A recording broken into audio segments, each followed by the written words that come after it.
The volatility is a little hard to stomach, to be honest. The market swings around a tremendous amount. Look, we've had a very healthy recovery over the last year, not just in terms of price, but also clearly in terms of fundamentals, and prices, reached that lofty levels of, sort of high 70s.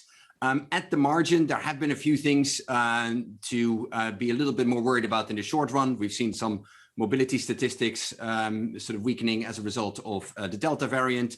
We've seen the outlook for US shale production sort of nudge up a little bit.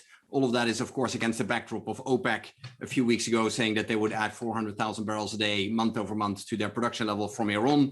So as a result of this, some of the heat that we saw in the market sort of a month or two ago has come out. But the sell-off that we saw last week was clearly somewhat overdone.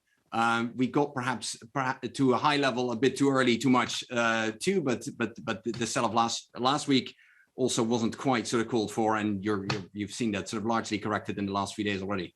I've said it to you before, and I don't mean to be too sycophantic, but I do like reading your copy an awful lot, and you tackle some of the big, longer-term issues as well. But like the ESG, like the ultimate demise of hydrocarbons, like the role of OPEC longer term. But is the short term being driven by any of those factors?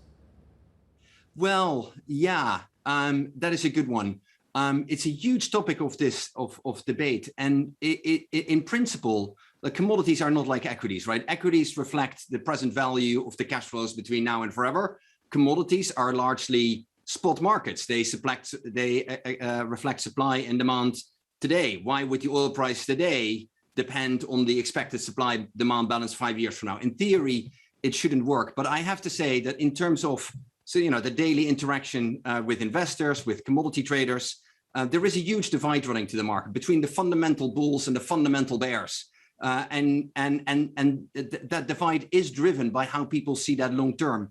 And quite often when you have short-term moves, people bring in these longer-term arguments. And yeah, you can make a case for oil to go very substantially higher in the next couple of years, and you make a case for oil to go to very substantially lower as well. The outlook looks more uncertain than it has for a very long time. And sort of these longer-term structural beliefs, I think, do lend to also some shorter-term volatility as people use shorter-term data points to firm up their longer-term beliefs. So from experience, I can say it is sort of working its way into shorter-term moves as well.